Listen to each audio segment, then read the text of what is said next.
Kama unarusha matangazo ya kulipia mtandaoni, tegemea kwamba kuna makato 30% ambayo haya ni ya Apple Service Fee, na 18% ni local fee, na 10% ni kadi unayoitumia. Yani jumla ya hayo makato ni 58%. Ukirusha tangazo la $100,000,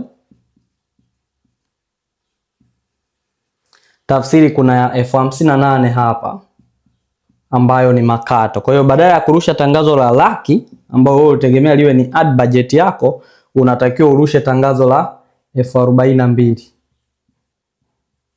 Tafsiri ni kwamba hii $58,000 yote imeenda kwenye makato.